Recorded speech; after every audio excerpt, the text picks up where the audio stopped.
Howdy, folks. It's Friday, so it's time for Coach Johnson's Friday Fitness Facts. So today, I'm going to do my best to be diplomatic and not be too overly opinionated. Well, I'm always opinionated, but as far as being, I'll be diplomatic. And this is because I have a lot of people I know that suffer from absession. And this is the obsession of the abdominal training and ab work and whatnot. So before I get into some myth busting and some training tips, let's go over some physiology and anatomy so that we are clear on this. Now, the abdominals basically, sorry, I have the hiccups, basically comprise four major groups. That's the rectus abdominis, that's the ones right in front, the six-pack or the four-pack or the keg.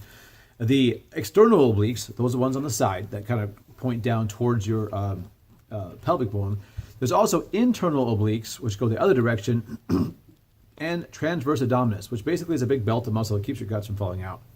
So, but for today's discussion, I'm going to focus mostly on the rectus abdominis and the external obliques. Those are the ones people see and they think about. Let's start with some myth busting. Myth busting tip number one. People often refer to ab workouts focusing on upper or lower abs, referring to the rectus abdominis primarily.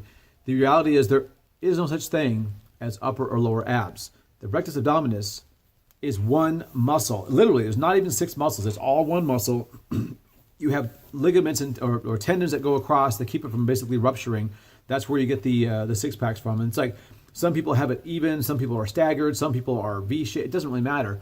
But that muscle is literally a muscle. There is no lower abs. There is no upper abs. It's all one. Now, the exercise you're doing may stress one, either the origin or the insertion differently. So you might feel it differently. But the reality is, guys, there's no upper and lower abs. You cannot work them separately.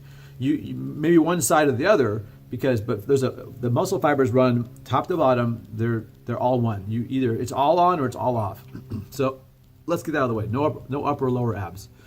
And myth busting number two. This is I don't want to say it's a myth, but this is a thing I want to cover. Many people are obsessed.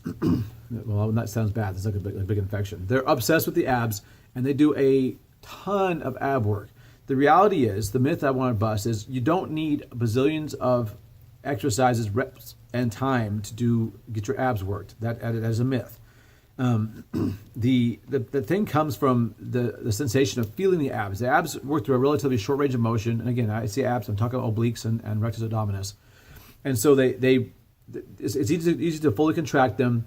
The lactic acid builds up, everybody feels the burn, and people equate burn with growth or definition. So that's the myth. The myth is you don't need a lot of ab work to bring the development to where you want it to be. The reality is pretty much everybody has really good abs. You know, if you do any kind of exertion, if you're lifting, if you're playing sports, if you're lifting up children all day, or when you're working a physical job, and basically anything other than a complete couch potato, you probably have really nice abs. You probably just can't see them because there's a layer of body fat between the skin and the abdominal muscles that you wish to see. So I can't even explain. It's so weird to me. People will spend 30, 40 minutes working abs. They just do exercise after exercise after exercise. If you're not lean, none of that's going to matter as far as the aesthetics. You know, you're not going to see any of that stuff. You have to be lean, and you can't spot reduce. You can't do ab work, and feel the burn and burn body fat from your belly. Your body fat is going to come off from where it's genetically programmed to. For most men, the belly is the last place it comes from. That's for me. So if I have abs, I already know that I'm really, really lean because everything else comes off first. Many females will develop some pretty good abdominal definition, but their legs and thighs might be the last place they lose body fat from. That's a typical genetic predisposition. So here's my opinion, and I want to make sure that I don't. And look, if you're going to spend 30 minutes working abs, I commend you for being proactive and taking action and doing something active.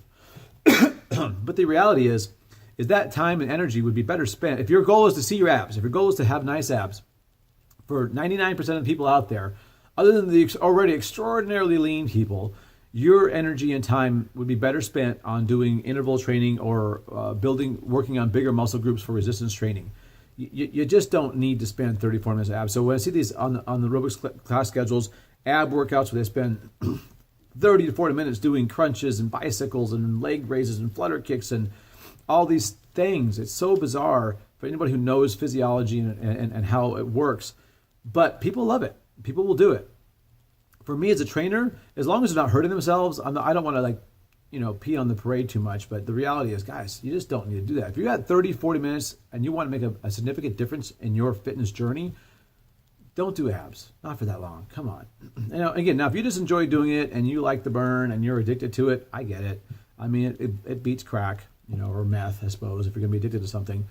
But come on, if you really want to make a difference in your physique, in your health, in your fitness level, take that 25, 30-minute block of time that you would be doing, abs of steel or titanium or vibranium or whatever it is you're doing, and just do something that involves more movement, more muscle activity, whether it's sprinting or elliptical or lifting or, push-ups or calisthenics or something like that. That's going to be a lot easier way to get to your goals than to do an ab torch session. It's just so bizarre. So anyway, that is Coach Johnson's Friday Fitness Facts, all about the abs. Again, there's a lot more to it than that as far as like how many sets and reps you need to do to develop it. Once you're lean, then you really then you can really look at, okay, I want to make more definition. I want to build them up a little bit, but you don't want to be too big. You don't want your muscles to be blocky.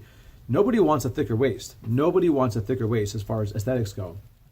So anyway, that's it. If you have questions, give me a holler. This, I believe, is episode 6, season 1, maybe episode 5. I have to look. Anyway, hope you're having a great day. I'll talk to you soon.